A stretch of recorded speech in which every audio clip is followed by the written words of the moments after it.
Lord and Savior, Jesus Christ. Once again, we bring glad tidings from Kodambakkam Christian Assembly in Chennai. To begin with, I request Brother Paul Raj from Namakkal district in Tamil Nadu to please lead us with the word of prayer.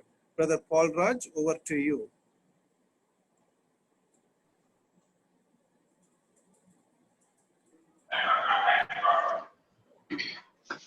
அன்பின் பரலோக பிதாவே, நன்றி அறிந்த உள்ளத்தோடு உம்மை வாழ்த்துகிறோம். எங்கள் ஆண்டவராகிய இயேசு கிறிஸ்துவினுடைய விலையேறப்பெற்ற நாமத்துக்காக பிதாவே நாங்கள் உம்மை துதிக்கிறோம். எங்களை அழைத்தவர் நீர் உண்மையிலவரும் உயிர் உள்ளவருமாக இருக்கிறதுக்காக உமக்கு ஸ்தோத்திரம். உண்மையில்ல சாட்சியும் மரித்தோரிலிருந்து முதல் பிறந்தவரும் பூமியின் அதிபதிகளுக்கு ராஜாவுமாய் இருக்கிறவரை நாங்கள் உம்மை துதிக்கிறோம். இந்நாள் வரைக்கும் கர்த்தர் எங்களை ஆண்டவரை எல்லா விதமான தீமைக்கும் ஆபத்துக்கும் விபத்துக்கும் கொலை நோய்க்கும் கர்த்தர் எங்களை நீர் பாதுகாத்து வந்ததற்காக ஸ்தோத்திரம். இந்த மாலை நேரத்திலும் கர்த்தாவே கோடம்பாக்கம் திருச்சபை மக்களுக்காக எங்கள் அன்புக்குரிய சகோதரர் ஜான்சன் அவர்களுக்காக உம்மை துதிக்கிறோம். சபையில் உள்ள பொறுப்பாளர்களுக்காக உம்மை துதிக்கிறோம். இந்த நாட்களிலே இந்த ஜூம் மூலமாக இப்படிப்பட்டதான கூட்டங்களை அவர்கள் ஒழுங்கு செய்யவும், ஆண்டவரே பற்பல இடங்களிலே உள்ள கர்த்தருடைய தாசர்களை ஆண்டவரே கர்த்தருடைய செய்தியை வழங்கும்படி இவர்கள் மூலமாக அவர்களுக்கு நீர் கொடுத்த நல்ல வாய்ப்புக்காக உம்மை துதிக்கிறோம். இந்த ஜூம் மீட்டிங்ல நாங்களும் அட்டன் பண்ணும்படி கர்த்தர் கொடுத்த அந்த நல்ல வாய்ப்புக்காக உம்மை துதிக்கிறோம். கர்த்தாவே பல கர்த்தருடைய தாசர்கள் மூலமாக அருமையான ஆழமான ஆவிக்குரிய சத்தியங்களை, வேத வசனங்களை நாங்கள் கேட்கும்படி இந்த நாளிலே கர்த்தர் கொடுத்த இந்த நல்ல வாய்ப்புக்காக நமக்கு நாங்கள் நன்றியோடு உம்மை துதிக்கிறோம். கோடம்பாக்கம் சபையாரோடு எங்களுக்கு கிடைக்கப்பட்ட இந்த அன்பின் ஐக்கியத்துக்காக உம்மை துதிக்கிறோம். இந்த நேரத்திலும் கர்த்தாவே உம்முடைய வசனத்தை நாங்கள் கேட்க இருக்கிறோம். தேவ செய்தியை கொடுக்கக்கூடிய ஆண்டவரே எங்கள் தாசரை உடைய பாதவடியிலே நாங்கள் ஒப்பு கொடுக்கிறோம். அதற்கு முன்னதாக சில பாடல்களையும் நாங்கள் பாட ஆண்டவரே சகோதரர்கள் காத்து கொண்டிருக்கிறார்கள். ஆண்டவரை பாடக்கூடிய சகோதரமார்களுக்கும் வேண்டிய கிருபைகளை தாரும். இந்த நிகழ்ச்சியை கர்த்தர் பொறுப்படுத்திக் கொள்வீராக. பரிசுத்த ஆவியானுடைய பிரசன்னம் உடைய வழிநடத்தல் இருக்க வேண்டும் என நாங்கள் ஜெபிக்கிறோம். கர்த்தாவே சத்திய வேதத்துக்காக அது எங்களுடைய வாழ்க்கையில பக்தரின் கீதமாக இருக்கிறதுக்காக உம்மை துதிக்கிறோம். சுத்தர்கள் போகும் பாதையின் தீபம், உத்தம மார்க்கம் காட்டும் சத்திய வேதம் என்று நாங்கள் பாடலே பாடினவனமாக எத்தனை துன்பம் துயரம் வந்தாலும் பக்தர்களை தேற்றக்கூடிய நல்லதொரு ஔஷதமாக நம்முடைய வேதம் இருக்கிறதற்காக ஸ்தோத்திரம். தொடர்ந்து இந்த பைபிள் ஸ்டடியை கர்த்தர் நீர் எங்களுக்கு ஆசீர்வதித்து தருவீராக. வேத வசனங்களை ஆராய்ந்து பாருங்கள், அவைகளால் உங்களுக்கு நித்திய ஜீவன் உண்டென்று அறிந்து கொள்வீர்கள் என்று சொன்னீர். ஆண்டவர் என்னிடத்துல வாருங்கள், கற்றுக்கொள்ளுங்கள் என்று சொன்னீர். இந்த நாளிலே உம்முடைய தாசன் மூலமாக உம்முடைய வேத வசனங்களை நாங்கள் கற்றுக்கொள்ள இந்த நேரத்தை கர்த்தர் பொறுப்படுத்திக் கொள்வீராக. இந்த கூட்டத்தை ஆசீர்வதிப்பீராக. ஆண்டவரே நெட் ப்ராப்ளம் எந்த ஒரு தடையும் வராதபடி கர்த்தர் பாதுகாத்துக் கொள்ள வேண்டும் என்று ஜெபிக்கிறோம். எல்லாவற்றையும் கர்த்தர் உம்முடைய ஆளுக்குள்ளாக வைத்து நடத்த வேண்டும் என்று ஜெபிக்கிறோம். எங்களுடைய ஜெபத்தை நீர் கேட்டதுக்காக ஸ்தோத்திரம். எங்கள் ஆண்டவராகிய இயேசு கிறிஸ்துவின் விலையேறப்பெற்ற நாமத்தினாலே இந்த விண்ணப்பத்தை ஸ்தோத்திரங்களோடு உமக்கே அர்ப்பணித்து ஏறெடுக்கிறோம். ஜீவனுள்ள நல்ல பிதாவே, ஆமென். Thank you, Brother Paul Raj from Namakkal district. We thank you for the prayer. May God bless you. Now, usually next session we go into the singing session, and we thank God for the divine melodies from Madurai. Brother Arpudaraj, Adiseya Arpudaraj, is ready to bless us with some songs, Tamil songs, so that God's name may be glorified through these songs. Over to Brother Adiseya Arpudaraj.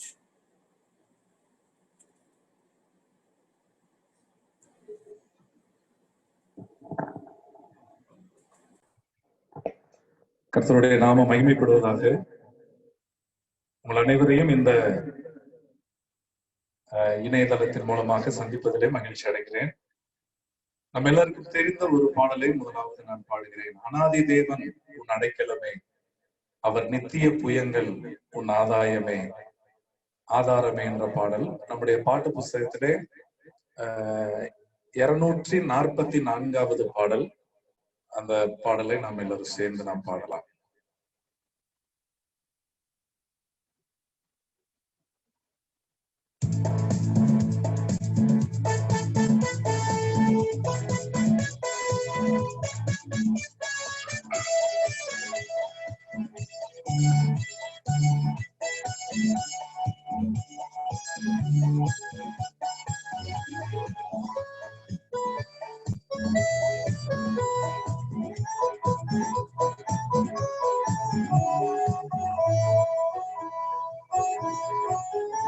ஆனாதி தேவன் உன்னடைக்கலமே, அவர் நித்திய புயங்கள் உன்னாதாரமே.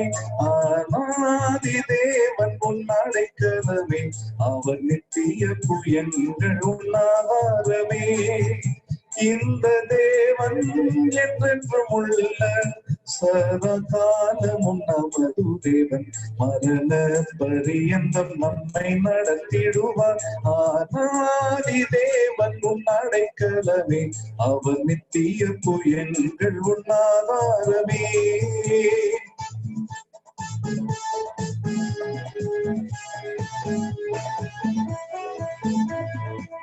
காருண்யத்தாலே இழுத்து கொண்டார் தூய தேவ அன்பே.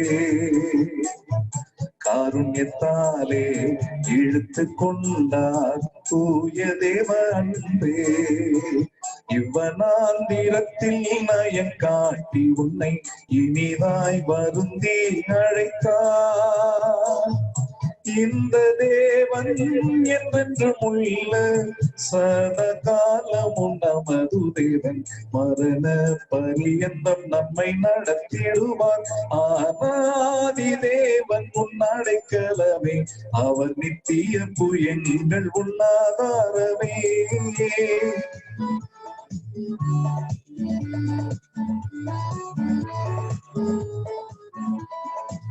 கானக பாதை காரிருளில் தூய தேவ ஒளியே.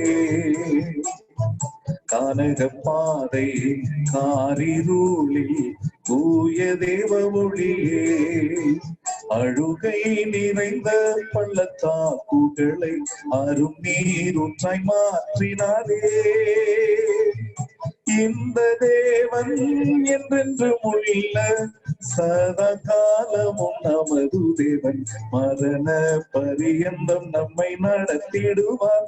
ஆனாதி தேவன் உன் அடைக்கலமே, அவர் நித்திய புயங்கள் உன்னாதாரமே.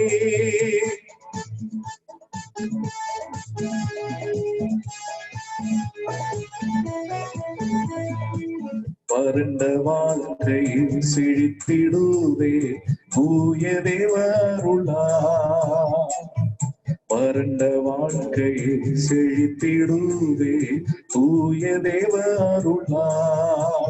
நித்திய மகிழ்ச்சி தலை மேல் இருக்கும், சஞ்சலம் தவிப்பும் ஓடிப்போ. இந்த தேவன் என்றென்றும் உள்ள சதகாலமும் நமது தேவன், மரண பரியந்தம் நம்மை நடத்திடுவார். ஆனாதி தேவன் உன் அடைக்கலமே, அவர் நித்திய புயங்கள் உன்னாதாரமே. தேவன் உன் அடைக்கலமே, அவர் நித்திய புயங்கள் உன்னாதாரமே. இந்த தேவன் என்றென்றும் உள்ள சதகாலமும் நமது தேவன், மரண பரியந்தம் நம்மை நடத்திடுவார்.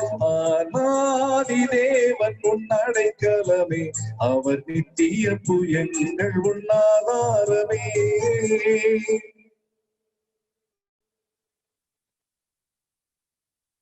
கர்த்தருடைய நாமம் மகிமைப்படுவதாக.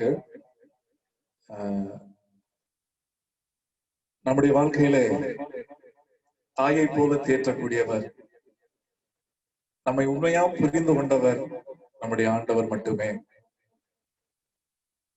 என்னுடைய ஊழிய வாழ்க்கையிலே எனக்கு அதிகமாக உற்சாகத்தை கொடுத்த ஒரு அற்புதமான ஒரு பாடலை இப்பொழுது நான் பாடுகிறேன்.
ஏற்றி தந்தை போல ஆற்றி தோள் மீது சுமந்திடும் என் இயேசையா. தாய் போல தேற்றி தந்தை போல ஆற்றி தோள் மீது சுமந்திடும் என் இயேசையா. உம்மை போல புரிந்து கொள்ள யாரும் இல்லையே, உம்மை போல அரவணைக்க யாரும் இல்லையே, உம்மை போல புரிந்து கொள்ள யாரும் இல்லையே, உம்மை போல அரவணைக்க யாரும் இல்லையே. இப்போதும் என் வாழ்விலே இயேசையா, நீ போதும் என் வாழ்விலே, இப்போதும் என் வாழ்விலே இயேசையா, நீ போதும் என் வாழ்விலே. தாய் போல தேற்றி தந்தை போல ஆற்றி தோள் மீது சுமந்திடும் என் இயேசையா.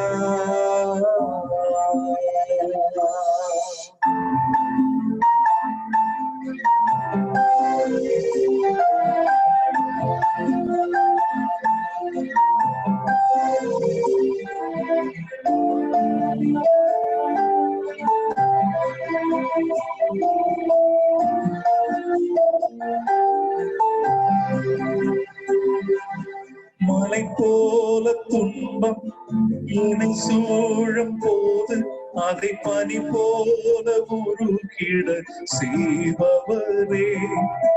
மலை போல துன்பம் என்னை சூழும் போது அதை பனி போல உருகிட செய்பவரே. கண்மணி போல் என்னை காப்பவரே, உள்ளங்கையில் வரைந்தென்னை நினைப்பவரே. கண்மணி போல் என்னை காப்பவரே, உள்ளங்கையில் வரைந்தென்னை நினைப்பவரே. இப்போதும் என் வாழ்விலே இயேசையா, இப்போதும் என் வாழ்விலே, இப்போதும் என் வாழ்விலே இயேசையா, இப்போதும் என் வாழ்விலே. தாய் போல தேற்றி தந்தை போல ஆற்றி தோள் மீது சுமந்திடும் என் இயேசையா.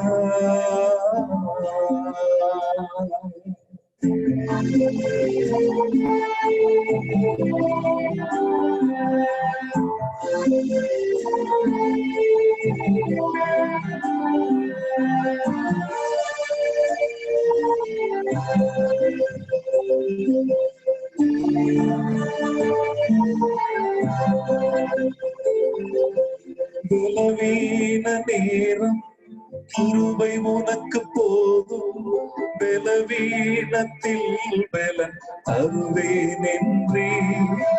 பலவீன நேரம் என் கிருபை உனக்கு போதும், பலவீனத்தில் பலன் தருவேன் என்றே. நிழல் போல என் வாழ்வில் வருபவரே, விலகாமல் துணை நின்று காப்பவரே. நிழல் போல என் வாழ்வில் வருபவரே, விலகாமல் துணை நின்று காப்பவரே. இப்போதும் என் வாழ்விலே இயேசையா, இப்போதும் என் வாழ்விலே, இப்போதும் என் வாழ்விலே இயேசையா, இப்போதும் என் வாழ்விலே. தாய் போல தேற்றி தந்தை போல ஆற்றி தோள் மீது சுமந்திடும் என் இயேசையா ஒரு தாய் போல பாசம், தந்தை போல நேசம், ஒரு தோழன் போல புரிந்து கொண்ட என் இயேசையா, உண்மை போல புரிந்து கொண்டதும் யாரும் இல்லையே, உண்மை போல அரவணைக்கவும் யாரும் இல்லையே, உண்மை போல புரிந்து கொண்டதும் யாரும் இல்லையே, உண்மை போல அரவணைக்கவும் யாரும் இல்லையே, எப்போதும் என் வாழ்விலே இயேசையா நீ போதும் என் வாழ்விலே, நீ போதும் என் வாழ்விலே இயேசையா நீ போதும் என் வாழ்விலே.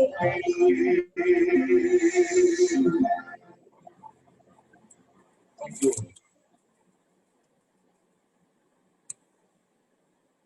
Thank you, dear brother Adisaya Ruparaj from Madurai, for singing those songs for the glory of God. May God bless you. Now, we have today, we pray for each one of us that we once again welcome all of you in the blessed name of our Lord and Savior Jesus Christ. May each one of you benefit much from the word of God that we are going to learn today evening also. We have today with us much waited brother S.V. Ramalingam, uncle from Singapore. He has been a source of blessing to many across the globe, and today evening we are delighted to have God's servant brother S.V. Ramalingam. We praise God for him. Now, he is born and raised in Singapore, saved from Hindu background at a critical situation in his life. Now, currently, he is in fellowship with Bethesda Hall and Mo Kio, Singapore. Full-time worker and itinerant preacher, he goes across the globe. Served as an elder in Singapore for more than 35 years. He has been instrumental in planting many churches in Indonesia and Malaysia. His wife's name is Sister Rose, and he has 2 children. So this is the background of his life, and we thank God for him, for his presence. Today he will be taking and dealing with the subject of Ruth, from the book of Ruth, and let us prayerfully sit into that time and look unto the Lord for the treasure that he can give us even today evening, as he has given all these days throughout our life. So also we have today evening with us brother Surendran from Royapuram Christian Assembly, Chennai, to translate the message from English to Tamil. We praise God for brother Surendran also, even this evening time. We request you all once again to prayerfully sit for this Bible study, and if at all any network problem or anything comes, bear with us. It is not in our hands, but may God help us to come back again and rejoin the word of God, the Bible study, and may God's name be glorified. For the blessing of the message, I request brother Dr. K.M. Samuel from Perumbavoor, now in US, to pray for the blessing of the message. Brother K.M. Samuel from USA. Shall we pray? Our most gracious Heavenly Father, we thank you for this very blessed time you granted us, Lord, to come into your presence. Though we are not able to gather together because of this virus spread world over, Lord, we thank you for preparing this platform for us, so that from different countries, from different places, we could gather together and we could see each other, we could hear the word. Lord, we thank you for the blessed times you gave during the past few days through different servants of God. Today, Lord, we are so privileged to have our dear brother Ramalingam from Singapore and his dear wife with us, Lord. Thank you for their life, their testimony, and for their ministry. What we just heard, that small testimony about him. Lord, what a great joy for us to know him and to have him in the midst of us. Bless him today, Lord, with your word, that whatever we hear through him, not the human voice, but the voice of heaven may be heard this evening. Lord, we may be encouraged, edified, and exhorted through your word. And we may really find solace and comfort and peace through your word.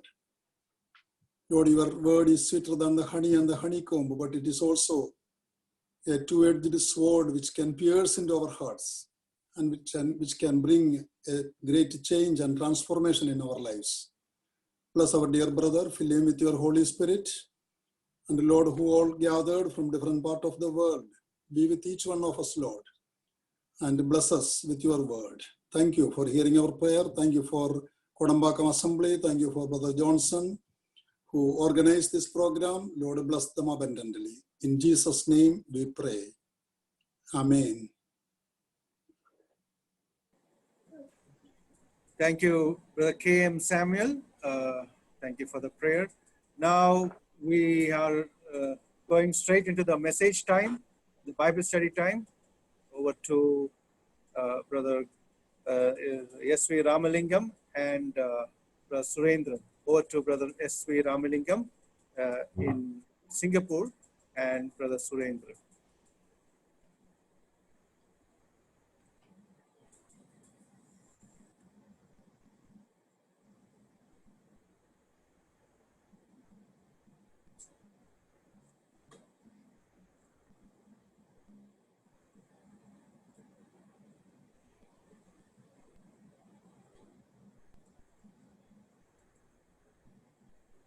Uncle, you can unmute and speak.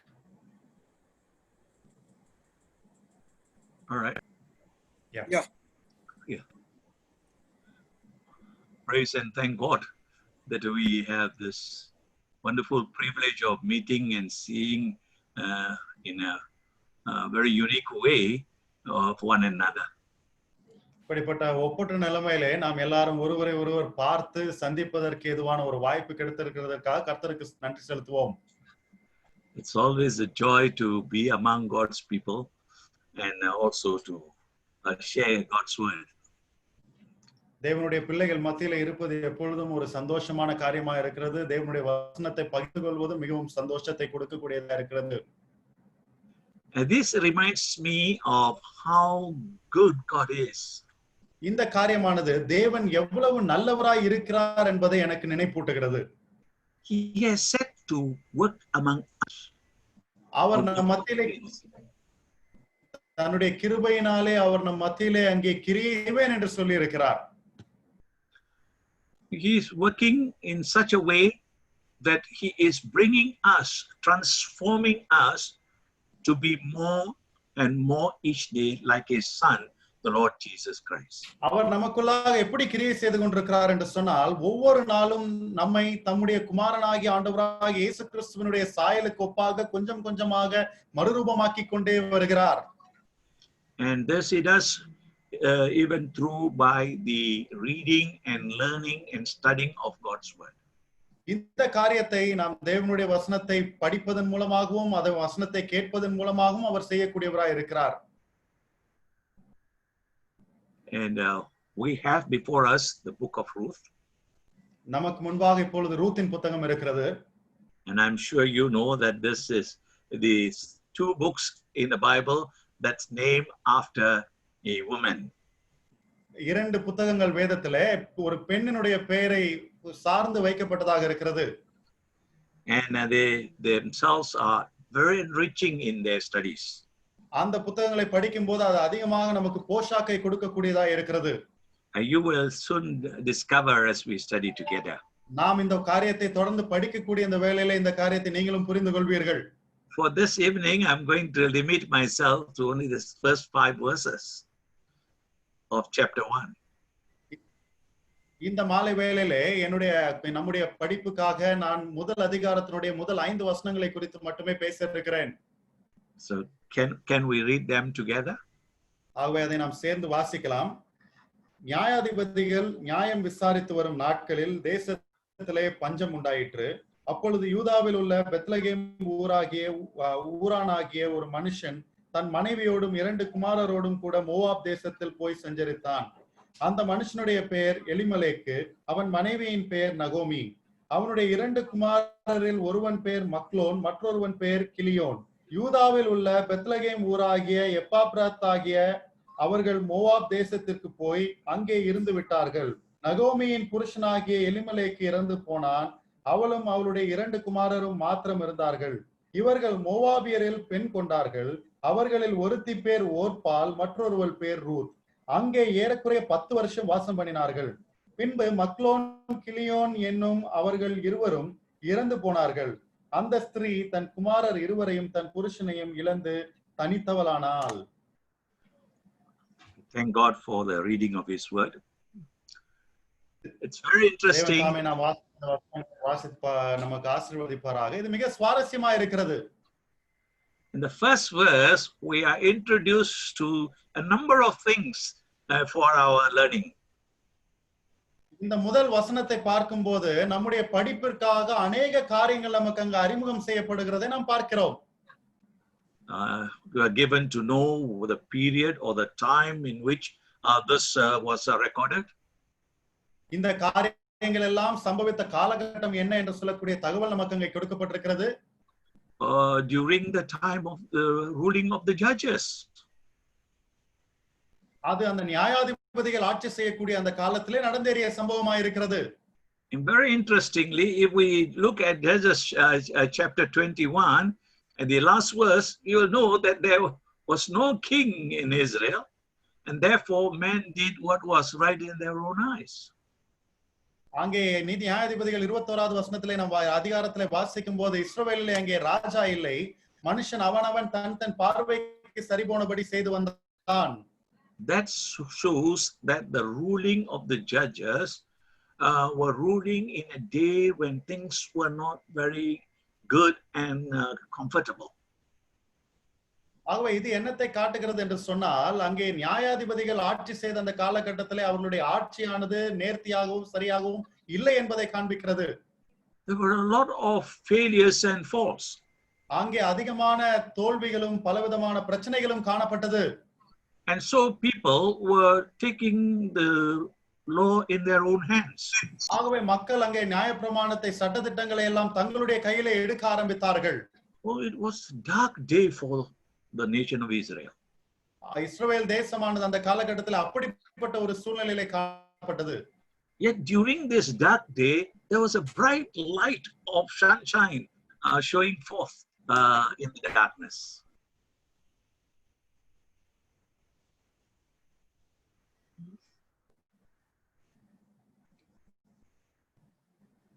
There was light. Can you hear me?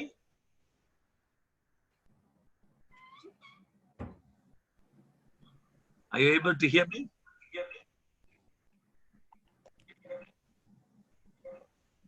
Yeah. Okay.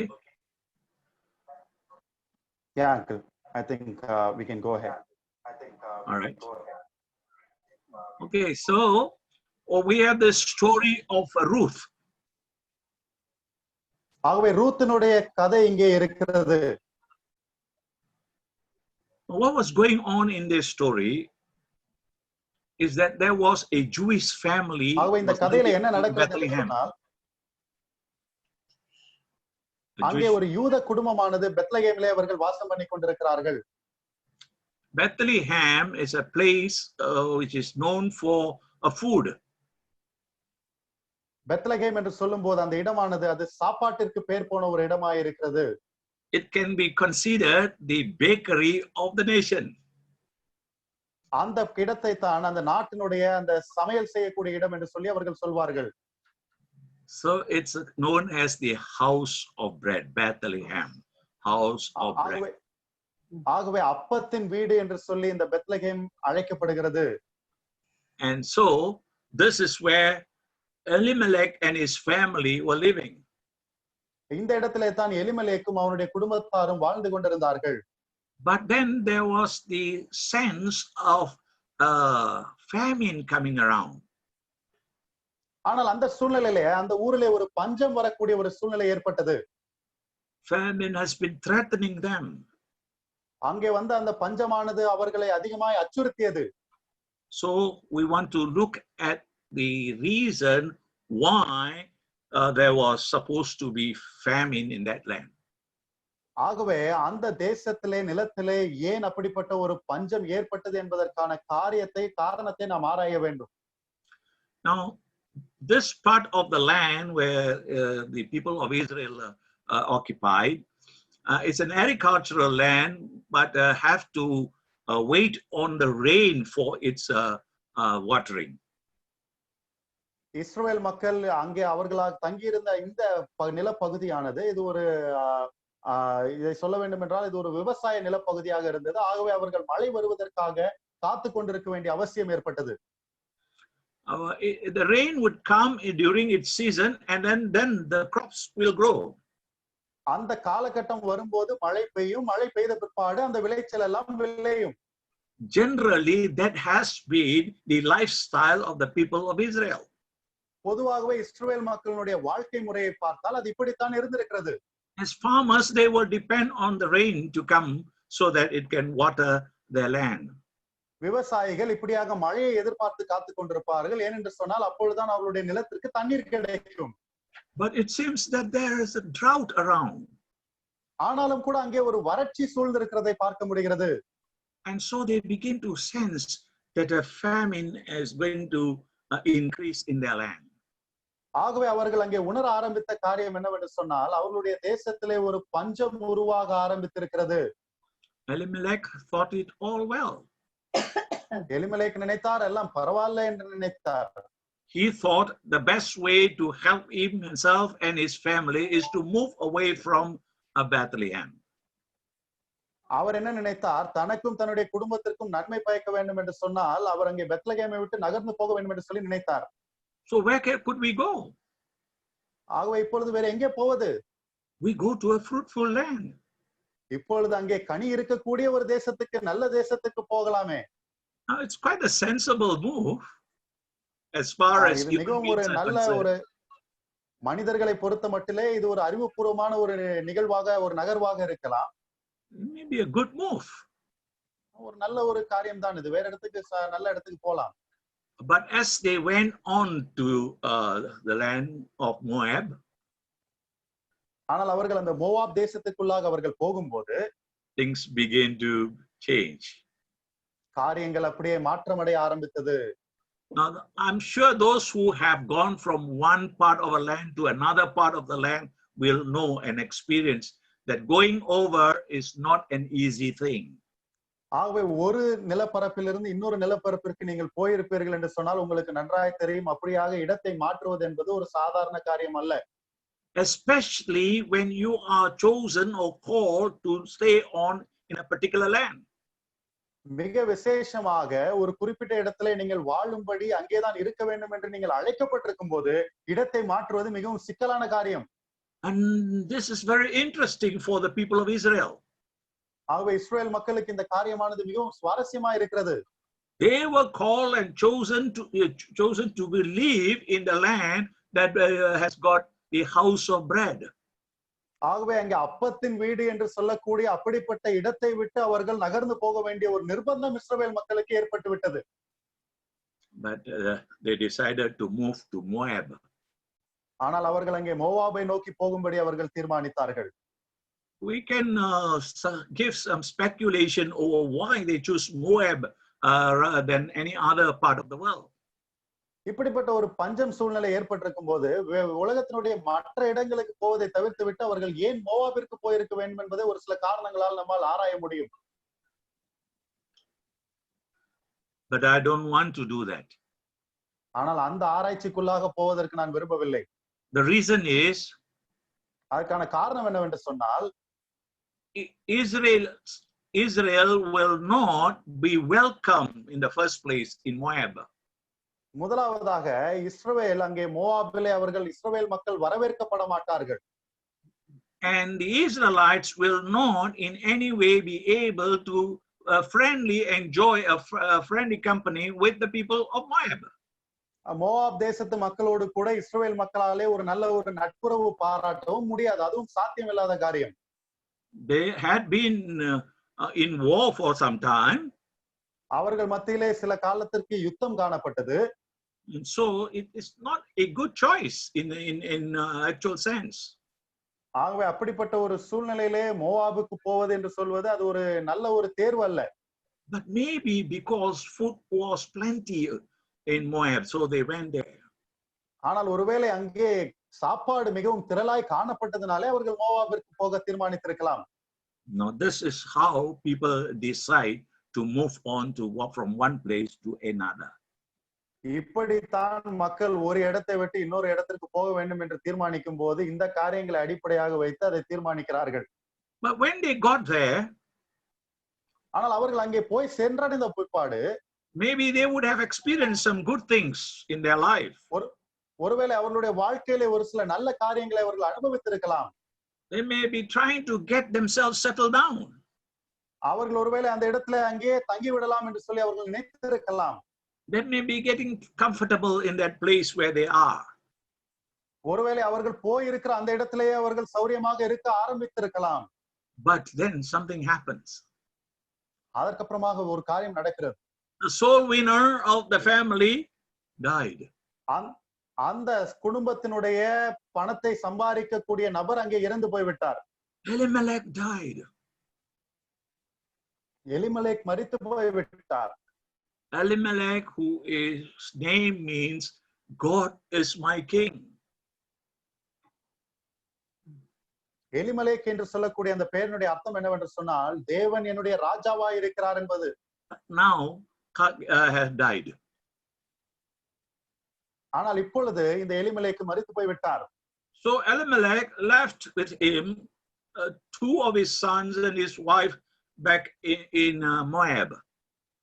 ஆகவே எலிமெலேக்கு மோவாபிலே தன்னுடைய 2 குமாரரையும் தன்னுடைய மனைவியையும் அங்கே விட்டு போனார்.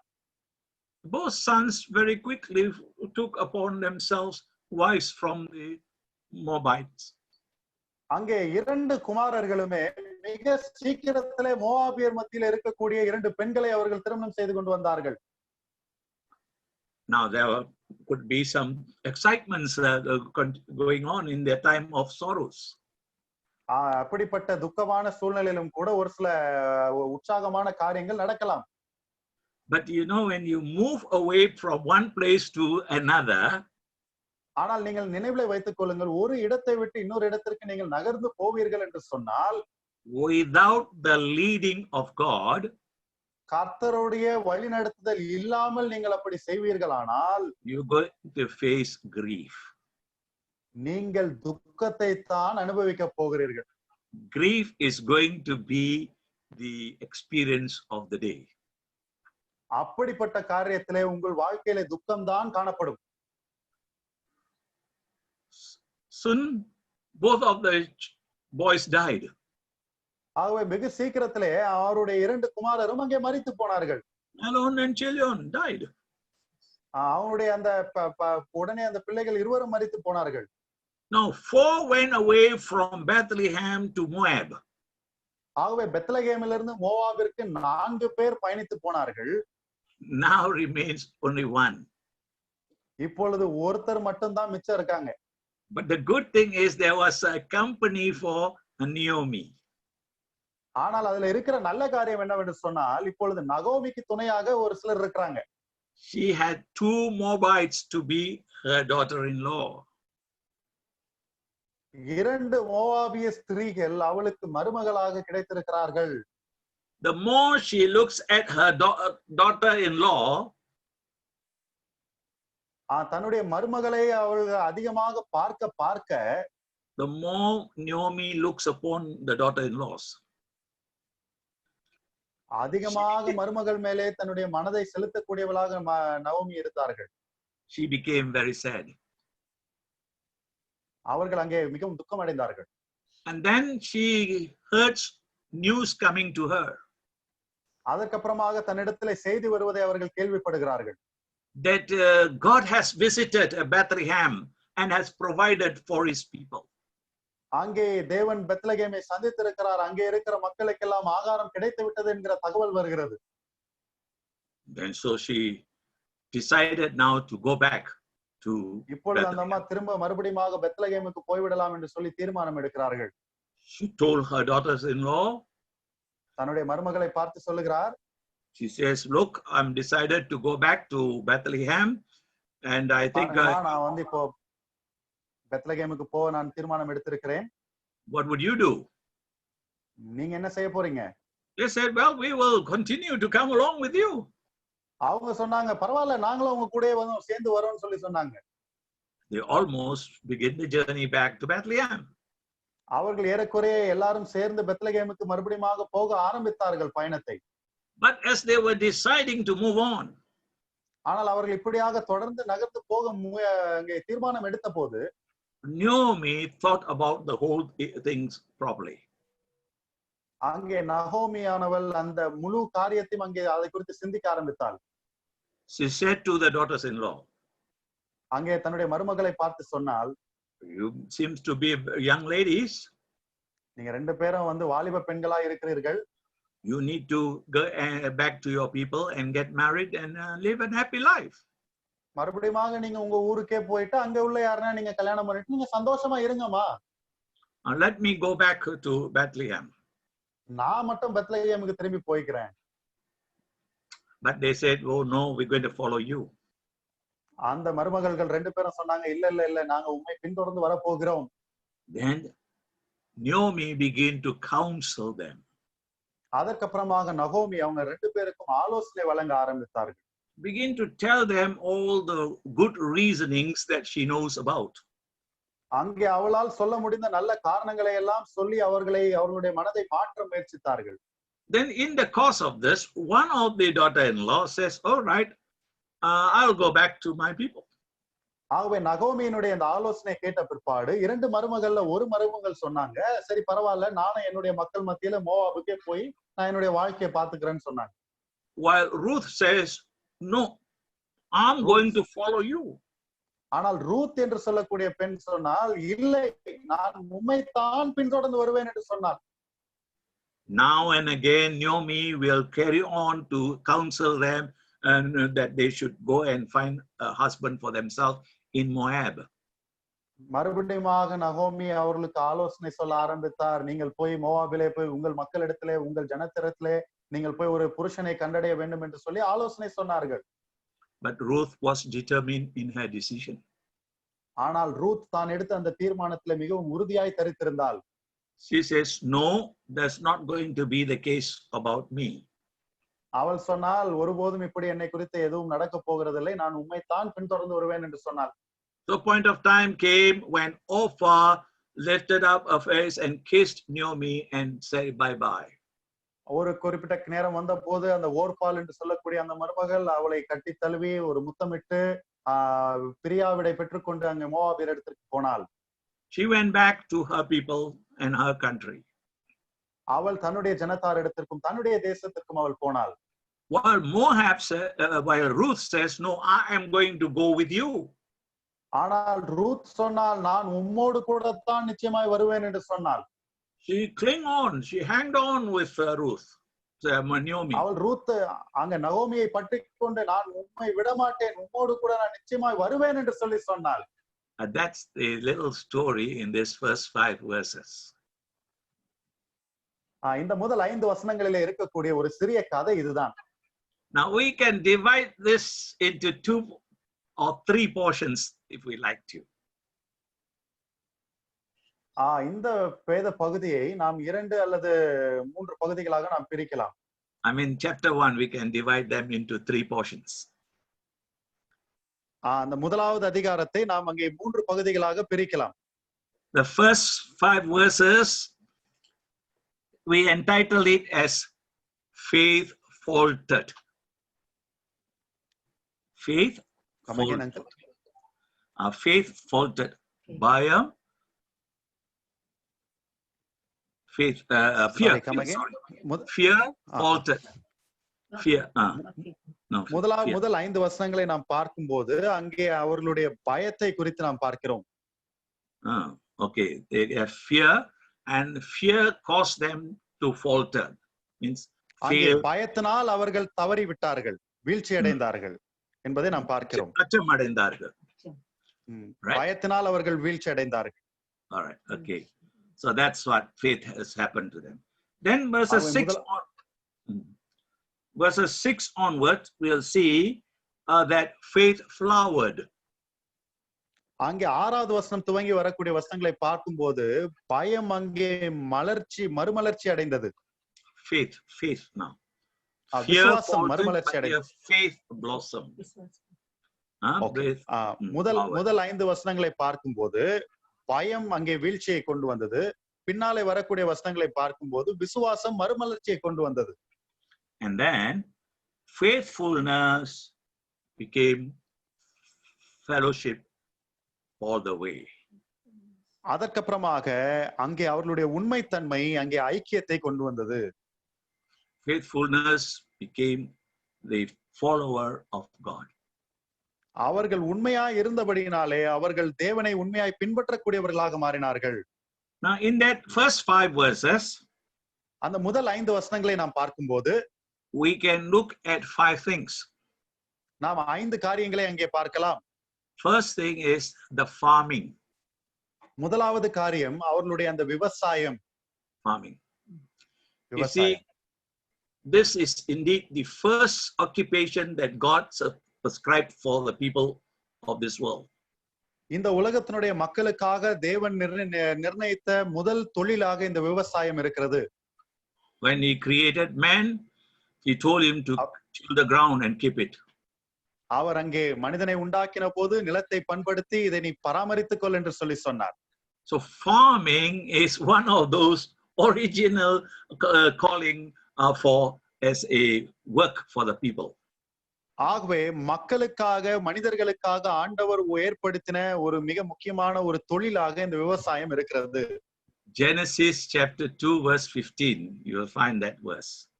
ஆதியாகமம் 2வது அதிகாரம் 15வது வசனத்திலே அந்த வார்த்தை நமக்கு இருக்கிறது. Men were called to till and keep the ground. அங்கே நிலத்தை பண்படுத்தும்படிக்காக ஆண்டவர் மனிதனை ஏற்படுத்தினார். Farming. அங்கே விவசாயம். In the New Testament, there are many expression on farming. அங்கே புதிய ஏற்பாட்டை பார்க்கும்போது அங்கே விவசாயத்தை குறித்த அநேக வாக்கியங்கள் வரக்கூடியதை நம்மால் பார்க்க முடியும். Farmers are people who work very hard. அங்கே விவசாயிகள் என்று சொல்லும்போது அவர்கள் கடினமாக உழைக்கக்கூடிய மக்களாய் இருக்கிறார்கள். Second Timothy we read, they are hard working people, farmers. அங்கே 2வது தீமோத்தேயுவிலே நாம் வாசிக்கும் போது விவசாயிகளை பார்க்கும்போது அவர்கள் கடினமாய் உழைக்கக்கூடியவர்கள். And then we also read of farmers as those who would patiently wait. அதற்கப்புறமாக விவசாயிகளை குறித்து நாம் வாசிக்கும் போது அவர்கள் அங்கே பொறுமையாய் காத்து கொண்டிருக்கக்கூடியவர்கள் என்று வாசிக்கிறோம். Not only hard working people, but they have patience to wait upon what they have dealt with. அவர்கள் பொறுமையாய் அங்கே காத்து கொண்டிருக்க, அதாவது கடுமையாய் உழைக்கிறது மட்டுமல்ல, அந்த உழைப்பினுடைய பலன் வரும் வரைக்குமாக அவர்கள் பொறுமையாய் காத்து கொண்டிருக்கக்கூடியவர்களாக இருக்கிறார்கள். And farmers are people who depend on things to take place.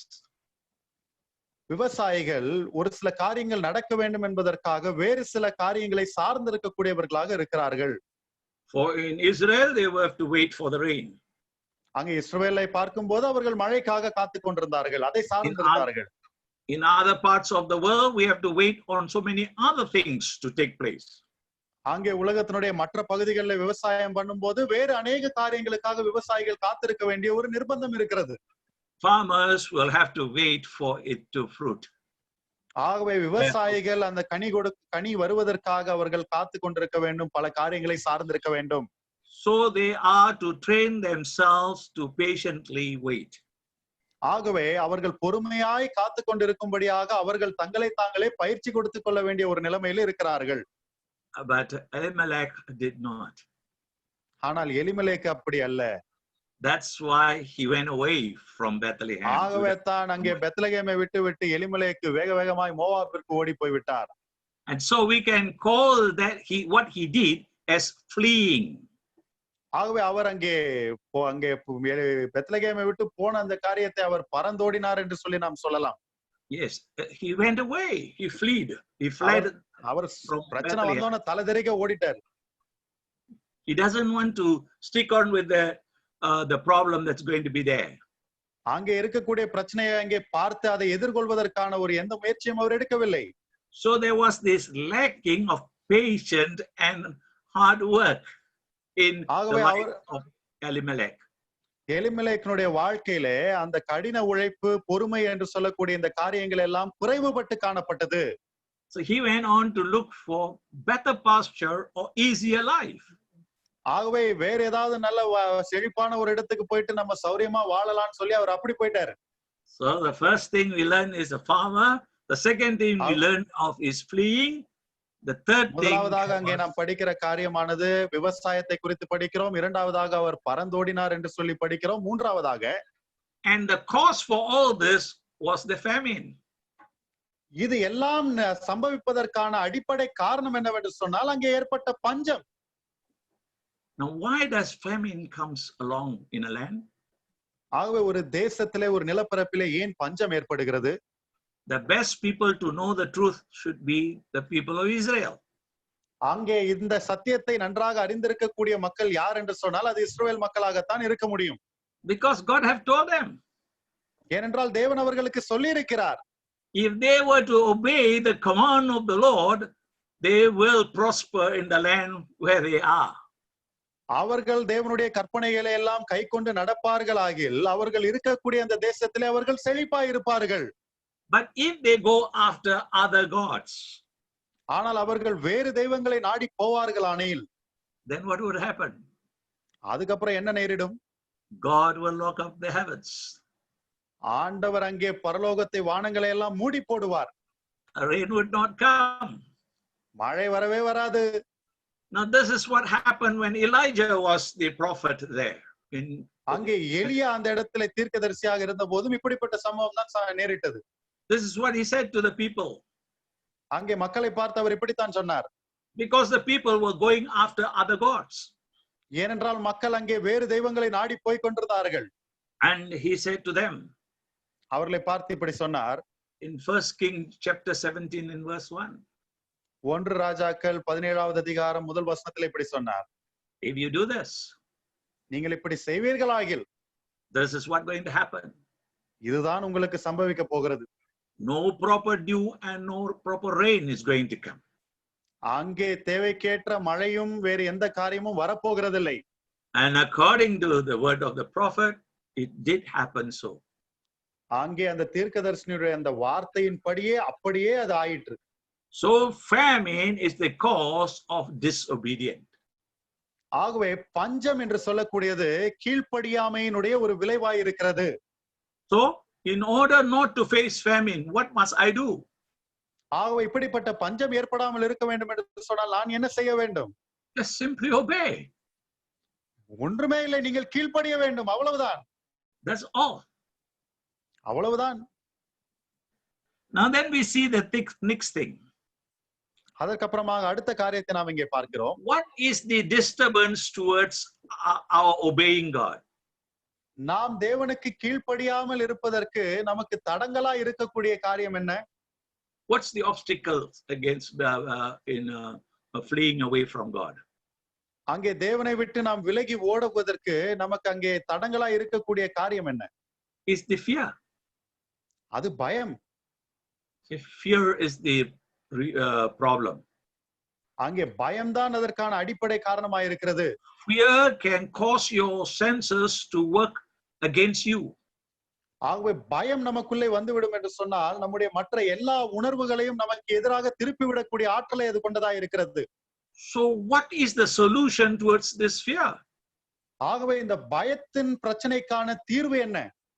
Now God has given us that solution.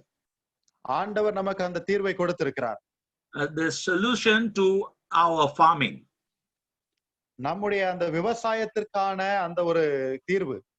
the solution to our fleeing, நாம் அங்கே விலகி ஓடுவதற்கான ஒரு தீர்வு, the solution to our famine, நம்முடைய பஞ்சத்திற்கான ஒரு தீர்வு, the solution to our fear நம்முடைய பயத்திற்கான ஒரு தீர்வு is faith. எல்லாவற்றுக்குமான தீர்வு என்னவென்று சொன்னால் அதுதான் விசுவாசம். Faith in God handles very well all those things that has come by in the life of Elimelech. எலிமெலேக்கினுடைய வாழ்க்கையில ஏற்பட்ட இந்த எல்லா காரியங்களுக்குமான பிரச்சனைகளுக்குமான தீர்வு என்னவென்று சொன்னால் தேவன் மேல் விசுவாசமாய் இருப்பது மட்டுமே. But Elimelech continued to live in that fear. ஆனால் எலிமெலேக்கு தொடர்ந்து தன்னுடைய பயத்திலேயே ஜீவித்துக் கொண்டிருந்தான். It could be the Jewish family lived in Moab for about 10 years. அங்கே அந்த யூத குடும்பமானது அங்க மோவாபிலே ஒரு 10 வருஷம் ஒருவேளை அவர்கள் வாழ்ந்திருக்கலாம். And they refused to return back. அவர்கள் அங்கே மறுபடியுமாக திரும்பி வருவதற்கு அங்கே ஒத்துழைக்கவில்லை. And so what happens? They end their life in Moab. அவர்கள் மோவாபிலேயே தங்களுடைய வாழ்க்கையை முடித்துக் கொள்ள வேண்டிய நிர்பந்தம் ஏற்பட்டது. Except for one person. ஒரே ஒரு நபர் தான் அங்கே தப்பு வைக்கப்பட்டது. That's Naomi. அதான் நகோமி. And she, with grief and sadness and pain, she stood up to return back. அங்கே இப்படிப்பட்ட ஒரு துயரத்தோடு துக்கத்தோடு அந்த அம்மா எழுந்திருந்து நான் திரும்ப போகிறேன் என்று சொல்லி போவதற்கு முற்படுகிறார்கள். That's where we're going to read about the beginning of faith flowering. ஆகவே இந்த இப்படிப்பட்ட ஒரு சூழ்நிலையிலே தான் விசுவாசம் வளர்ச்சியடைய ஆரம்பிக்கக்கூடிய ஒரு தருணத்தை நாம் அங்கே பார்க்கிறோம். We will do this the next time we meet. ஆகவே இந்த காரியத்தை நாம் அடுத்த முறை சந்திக்கும் போது நாம் செய்ய இருக்கிறோம். But for tonight, what lessons do we learn? ஆகவே இன்றைக்கு இரவிலே நாம் எப்படிப்பட்ட பாடங்களை எல்லாம் நாம் இதன் மூலமாய் கற்றுக்கொண்டிருக்கிறோம். How could we apply this to our life? நாம் படித்த இந்த காரியங்களை எல்லாம் நம்முடைய வாழ்க்கையில நாம் எப்படி அபியாசப்படுத்த முடியும்? We can first recognize the goodness of our God. முதலாவதாக தேவனுடைய நன்மையான தேவன் நல்லவர் என்பதை நாம் அங்கே உணர்ந்து கொள்ள வேண்டும். This story is a story of a rescue. இந்த கதையானது ஒரு காப்பாற்றுதலின் ரட்சிப்பின் கதையாய் இருக்கிறது. You read through the Bible, you will find the word rescue would come often in our understanding of the truth. ஆகவே இந்த வேதத்தை நீங்கள் வாசிக்கும் போது இந்த காப்பாற்றுதல் அல்லது ரட்சிப்பு என்று சொல்லக்கூடிய வார்த்தையானது அடிக்கடி வரக்கூடியதாக இருக்கிறது. அதை நாம் படிக்கும் போது இந்த சத்தியத்தை நம்மால் நன்றாய் புரிந்து கொள்ள முடியும். God has chosen to rescue us from all that we are in. நாம் எப்படிப்பட்ட சூழ்நிலையிலே நாம் சிக்கிக் கொண்டிருந்தாலும் எல்லா காரியங்களிலிருந்தும் நம்மை விடுவிக்கக்கூடிய காப்பாற்றக்கூடியவராக தேவன் இருக்கிறார். Even if we need to redeem us, He our is நம்மை அங்கே willing to do so. அவர் நம்மை முற்றிலுமாக மீட்டெடுக்க வேண்டும் என்று சொன்னாலும் அதை கூட செய்வதற்கு அவர் அங்கே தயாராக ஆயத்தமாக இருக்கிறார். So in order to rescue us, He is so willing to offer a redemption. ஆகவே நம்மை அவர் மீட்டெடுக்கும்படியாக நமக்கென்று ஒரு மீட்பை அருளுவதற்கு அங்கே அவர் ஆயத்தமாக இருக்கிறார். Which He did time and again, and then eventually fulfilled in the giving of His one and only Son, Jesus Christ the Lord. இந்த மீட்பின் காரியத்தை ஆண்டவர் நமக்காக அடிக்கடி மறுபடியுமாக செய்திருக்கிறார். அதனுடைய உச்சகட்டமாக ஆண்டவராகிய இயேசு கிறிஸ்துவை தன்னுடைய குமாரனையே நமக்காக பலியாய் கொடுத்ததன் மூலமாகவும் செய்திருக்கிறார். So the Lord Jesus Christ is God's solution. ஆகவே ஆண்டவராகிய இயேசு கிறிஸ்துவானவர் தேவனுடைய ஒரு தீர்வாய் இருக்கிறார். He is the solution to rescue us, to redeem us. நம்மை அங்கே காப்பாற்றி நம்மை மீட்பதற்கான ஒரு தீர்வாக ஆண்டவர் இயேசு கிறிஸ்து இருக்கிறார். Now the Lord Jesus Christ not only just rescue us or redeem us, but He also restore us back to God. ஆண்டவராகிய இயேசு கிறிஸ்து நம்மை காப்பாற்றுகிறது மட்டுமல்ல, நம்மை மீட்கிறது மட்டுமல்ல, தேவனோடு கூட நம்மை ஒப்புரவாக்கக்கூடியவராகவும் இருக்கிறார். Just like a Naomi coming back to Bethlehem. ஒரு நகோமி எப்படி மறுபடியுமாக பெத்லகேமுக்கு திரும்பி வருகிறாளோ அவ்வண்ணமாகவே ஆண்டவர் நம்மை தேவனோடு கூட ஒப்புரவாக்கக்கூடியவராய் இருக்கிறார். So this is wonderful story. ஆகவே இது ஒரு அழகான ஒரு அற்புதமான கதை.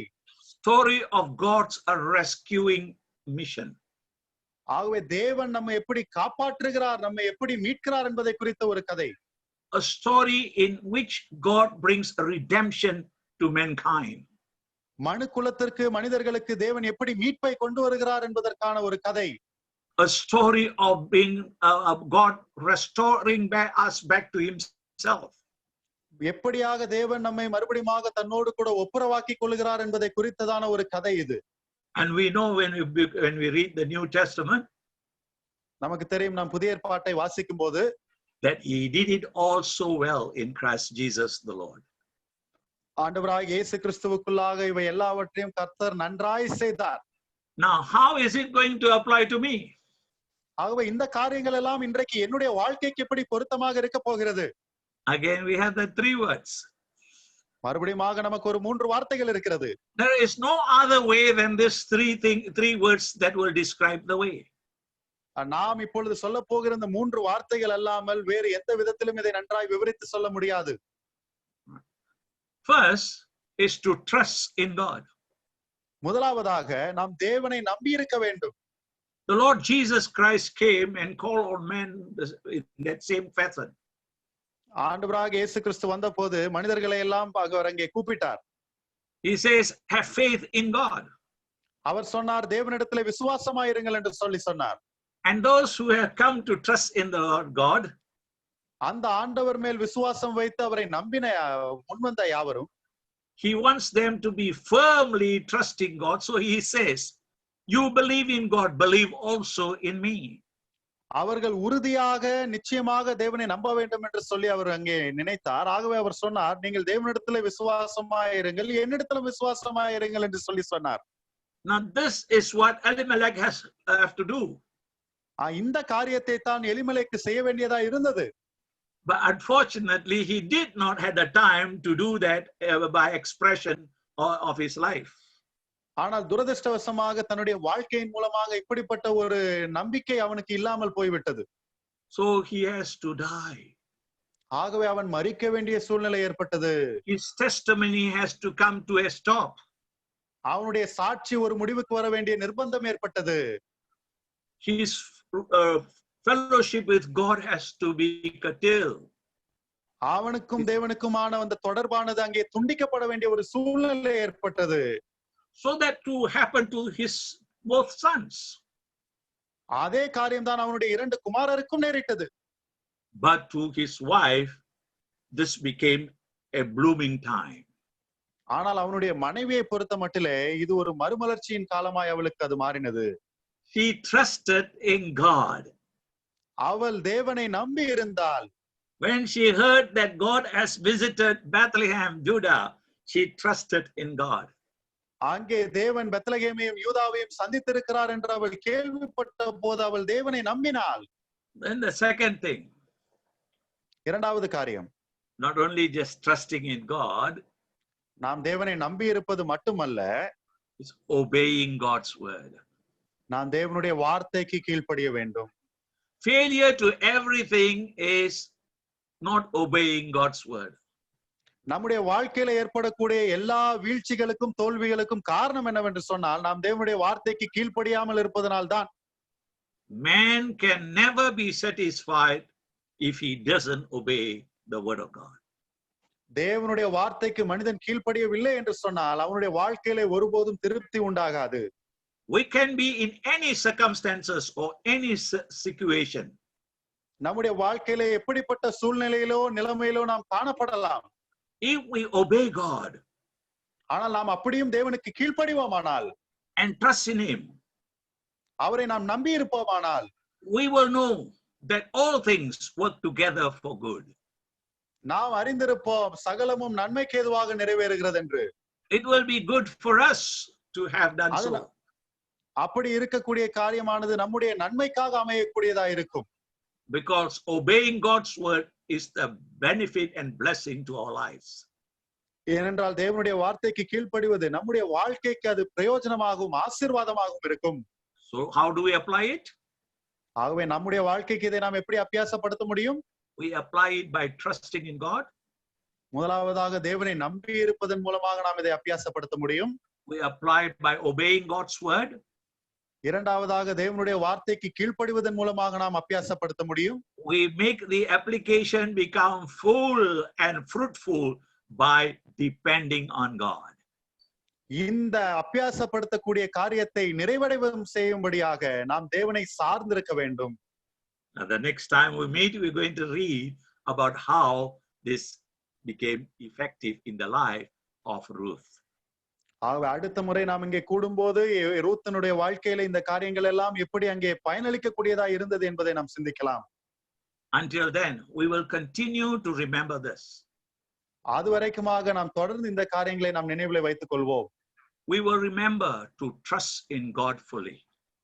நாம் முழுமையாக தேவனை நம்புவதற்கே நாம் ஞாபகம் வைத்துக் கொள்வோம். We will not stagger at trusting God. தேவனை நம்புகிற அந்த காரியத்துல நமக்கு எந்த ஒரு தடுமாற்றமும் இருக்கக்கூடாது. We will trust God fully. நாம் முழுமையாக தேவனை நாம் விசுவாசிக்க வேண்டும். We will obey His word. அடுத்ததாக அவருடைய வார்த்தைக்கு நாம் கீழ்ப்படிவோம். Without His word, I cannot exercise faith in God. அவருடைய வார்த்தை இல்லாமல் தேவனிடத்திலே எந்த ஒரு விசுவாசத்தையும் என்னால் அங்கே நடைமுறைப்படுத்த முடியாது. Only believing in His word that I have the saving faith. அங்கே அவருடைய வார்த்தையிலே நான் விசுவாசம் வைக்கிறதன் மூலமாகத்தான் எனக்கு அந்த ரட்சிப்பின் விசுவாசம் கிடைத்திருக்கிறது. And so I obey His word. ஆகவே அவருடைய வார்த்தைக்கு நான் கீழ்ப்படுகிறேன். I obey His word completely. நான் முழுமையாக அவருடைய வார்த்தைக்கு நான் அப்படியே கீழ்ப்படுகிறேன். If He puts me in Bethlehem, Judah, I'm going to remain there. அவர் என்னை பெத்லகேமிலே யூதாவிலே தான் இருக்க வேண்டும் என்று சொல்லி சொன்னார் என்று சொன்னால் நான் அங்கே தான் இருக்க போகிறேன். Even if I can see the signs of famine coming in. அங்கே வறட்சியின் அங்கே பஞ்சத்தின் சூழ்நிலைகள் எல்லாம் ஏற்பட்டாலும் கூட நான் அங்கேயே நிலைத்திருப்பேன். As I see things around me are showing the sign of God's chastising the people of Israel. என்னை சுற்றி இருக்கக்கூடிய அந்த சூழ்நிலை எல்லாம் பார்க்கும்போது தேவன் அங்கே இஸ்ரவேல் மக்களை சிட்சிக்கக்கூடிய ஒரு சூழ்நிலை ஏற்படுகிறது. The chastising is good. ஆகவே பரவாயில்லை, சிட்சையும் கூட நல்லதுதான். Because it's going to increase my faith, my trust in God. ஏனென்றால் இந்த காரியங்கள் எல்லாம் நான் தேவன் மேல் வைத்திருக்கக்கூடிய நம்பிக்கையை விசுவாசத்தை அபிவிருத்தி செய்யக்கூடியதா இருக்கிறது. The chastising hands of God is going to lead me into obedience. தேவனுடைய இந்த சிட்சிக்கக்கூடிய கரமானது என்னை இந்த கீழ்ப்படிதலை நோக்கி நடத்தி செல்லக்கூடியதா இருக்கிறது. And cause me to prove that I obey God and His word. நான் இந்த காரியத்தின் மூலமாக எல்லாம் நான் தேவனுக்கும் தேவனுடைய வார்த்தைக்கும் கீழ்ப்படுகிறேன் என்பதை அது நிலைநாட்டக்கூடியதா இருக்கிறது. And then they sums up everything. I depend upon God to do all that. எல்லாவற்றையுமாக சேர்த்து சொல்வதற்கு, இதையெல்லாம் செய்வதற்கு நான் தேவனை சார்ந்திருக்க வேண்டும். I lean upon Him. நான் அவரை சார்ந்து கொண்டு இருக்க வேண்டும். I depend upon Him. நான் அவரையே நம்பி நான் அவரை சார்ந்திருக்கிறேன். So we are going through this time of difficulties today. ஆகவே இப்படிப்பட்ட ஒரு கஷ்டமான சூழ்நிலை கூடாக இன்றைக்கு நாம் கடந்து போய் கொண்டிருக்கிறோம். There is a disturbance regarding our health problem. நம்முடைய சரீர சுகவீனத்தை பலத்தை குறித்த ஒரு சில ஐயப்பாடுகள் இன்றைக்கு இருக்கிறது. Our economic problem may falter and fail. நம்முடைய பொருளாதார நிலைமையும் கூட ஒருவேளை அங்கே வீழ்ச்சி அடைந்து அங்கே கஷ்டம் ஏற்படலாம். Everything around us is threatening famine to the world. நம்மை சுற்றி இருக்கக்கூடிய எல்லா காரியங்களும் உலகத்தின் சூழ்நிலையை பார்க்கும்போது நமக்கு ஒரு பஞ்சம் ஏற்படுவது போல ஒரு அச்சுறுத்தல் ஏற்படலாம். I heard just now someone telling me that the locusts are attacking the farmland of India. இப்பொழுதுதான் கொஞ்ச நேரத்துக்கு முன்னாடி யாரோ ஒருவர் சொன்னார் என்னிடத்துல, இங்கே இந்தியாவினுடைய விளை நிலங்களை எல்லாம் வெட்டுக்கிளிகள் நாசமாக்கி போட்டுக் கொண்டிருக்கின்றன என்று. Well, whether it is so or it is not so, அது ஒருவேளை உண்மையா இருக்குமோ அல்லது உண்மை இல்லையோ எனக்கு தெரியவில்லை. it doesn't matter. அது ஒரு பெரிய பொருட்டல்ல. Because I have trusted in God. ஏனென்று சொன்னால் நான் கர்த்தர் மேலே நம்பிக்கையை வைத்திருக்கிறேன். Because I obey His word. நான் அவருடைய வார்த்தைக்கு கீழ்ப்படியக்கூடியவனாய் இருக்கிறேன். And I depend on Him. நான் அவரை சார்ந்து கொண்டிருக்கிறேன். He will shelter, shield, and have me in His strong tower. அவர் என்னை அங்கே பாதுகாத்து பராமரித்து எனக்கு கேடயமாக இருந்து என்னை அவர் கவனித்துக் கொள்ளுவார். So we thank God for that. ஆகவே நாம் இதற்காக கர்த்தருக்கு நன்றியுள்ளவர்களாய் இருப்போமாக. I share these little things with you. நான் இந்த எளிமையான சிறிய காரியங்களை உங்களோடு கூட பகிர்ந்து கொள்ளுகிறேன். I have been practicing this in my own life and it has been benefiting to me. இந்த காரியங்களை எல்லாம் என்னுடைய தனிப்பட்ட வாழ்க்கையிலே நான் கடைபிடித்துக் கொண்டிருக்கிறேன். இது எனக்கு மிகவும் பிரயோஜனமாக இருக்கிறது. So God bless you. தேவன் உங்களை ஆசீர்வதிப்பாராக. Shall we end here? நாம் இங்கே முடிக்கலாம். Over to Brother Santosh.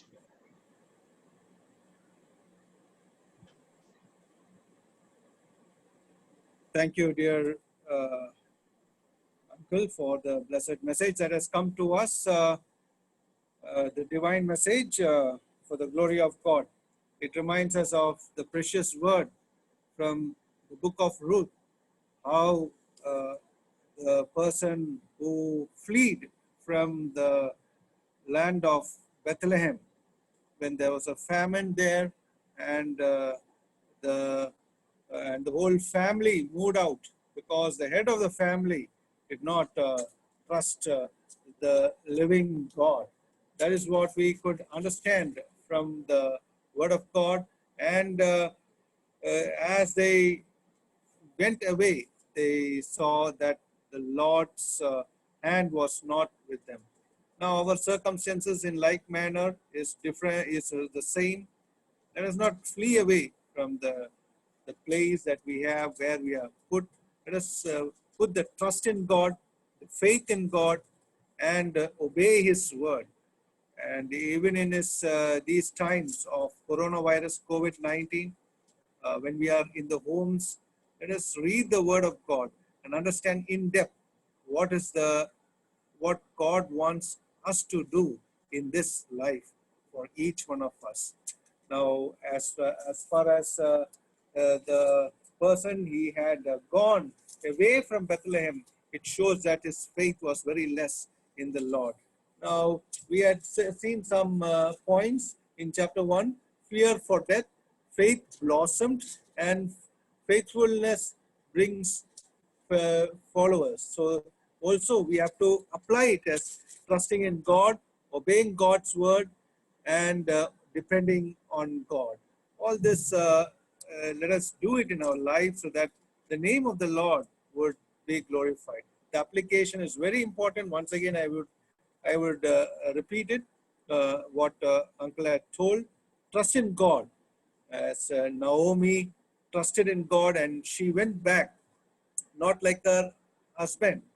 She went back into the land of Judah, Bethlehem, and there she saw that. And second is obeying God's word is very important in our life, so that we would go according to the will of God in our life. And finally, depending on God, very much important, these 3 points, that we may put it in our heart so that we may go and do it in our life in the days to come. Thank you, dear Uncle, for expounding once again from the word of God, from the book of Ruth. We praise God for you. And we thank also Brother Surendran from Royapuram Christian Assembly for having helped us to translate this message from English to Tamil. May God be with you, Brother Surendran. Now, we thank each one of you for having been with us. And above all, you are also learning the word of God every evening after evening. And the words that come from the word of God are much useful, so that you may not forget these words, and remember the verses, the chapter, so that you may use it in the days and weeks and months and years till our Lord comes, or till we pass on this world. And we also, for the closing prayer, we request Brother Tommy Kuriakos from Chidambaram to close in with the word of prayer. I request Brother Tommy Kuriakos from Chidambaram district in Tamil Nadu to close in with the word of prayer. Over to Brother Tommy Kuriakos.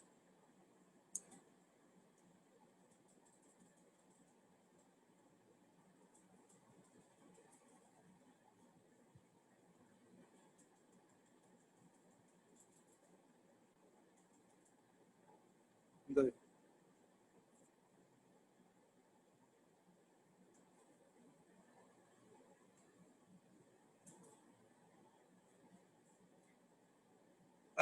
Since there's some problem, we request Brother Chirian Johnson from Tanjavur to close in with the word of prayer. Brother Chirian Johnson. Okay. Shall we pray? எங்களை நேசிக்கிற அன்பின் பரலோக பரமபிதாவாம் தெய்வமே, இந்த மாலை வேளைக்காக நன்றியோடு நாங்கள் உம்மை ஸ்துதிக்கிறோம். இந்த மாலை வேளையிலே உம்முடைய வார்த்தையை கேட்க தேவ ஆவியானவர் எங்கள் ஒவ்வொருவருக்கும் நீ கிருபை செய்தீர், அதற்காக ஸ்தோத்திரம். ரூத்துவின் புஸ்தகத்திலிருந்து இன்று எங்களுக்கு என்ன ஆவிக்குரிய மன்னாவை நீர் பரலோகத்திலே வைத்திருந்தீரோ அந்த வசனத்தை அங்கள் SVR லிங்கம் அவர்கள் மூலமாக இன்று எங்களுக்கு கேட்கும்படியாக கிருபை செய்தீர், அதற்காய் ஸ்தோத்திரம். பிதாவே, நாங்கள் இந்த பூமியின் வாழ்க்கையிலே எப்படியெல்லாம் நாங்கள் வாழ வேண்டும் என்பதை கர்த்தருடைய நாங்கள் கர்த்தருக்குள் நாங்கள் உறுதியாய் இருக்க வேண்டும். அதே போல கர்த்தருடைய வசனத்தை கீழ்ப்படிய வேண்டும், கர்த்தரை சார்ந்து இருக்க வேண்டும் என்கிற நல்ல ஆலோசனையை அந்த ரூத்தின் புஸ்தகத்திலிருந்து எலிமெலேக்கினுடைய குடும்பத்திலிருந்து நீர் எங்களுக்கு அழகாய் உம்முடைய தாசன் மூலமாக நீர் விலக்கி நல்ல அருமையான நிலையில விலக்கி தந்தீர், அதற்காக நன்றியோடு நாங்கள் உம்மை ஸ்துதிக்கிறோம். கர்த்தாவே, இந்த நாளிலே அங்கள் SVR லிங்கம் அவர்களையும் பிதாவை நாங்கள் கண்டு கர்த்தரை ஸ்துதிக்க தேவ ஆவியானவர் எங்களுக்கு கிருபை செய்ததற்காக ஸ்தோத்திரம்.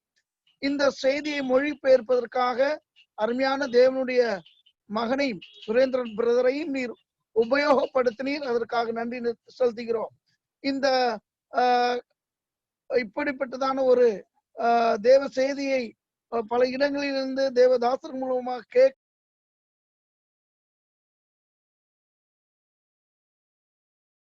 உபயோகப்படுத்தினீர், அதற்காக நன்றியோடு துதிக்கிறோம்.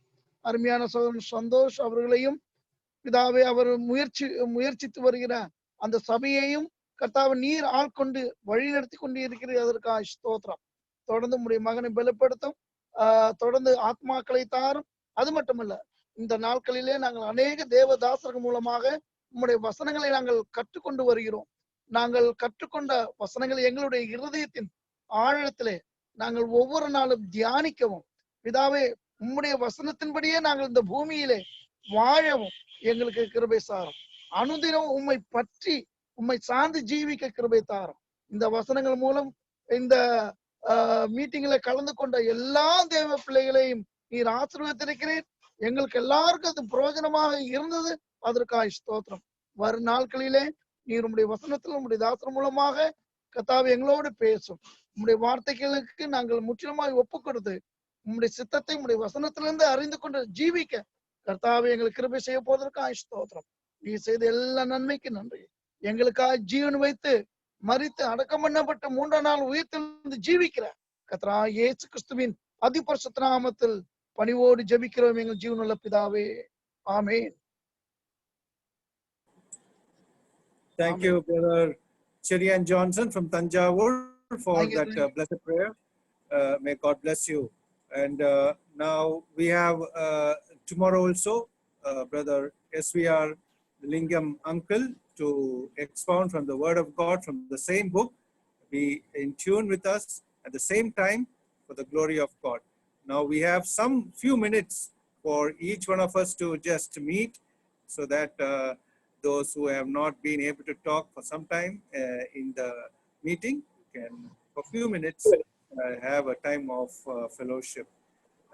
We have that left. Uncle SVR Lingam uncle, how are you? Hello. Unmute.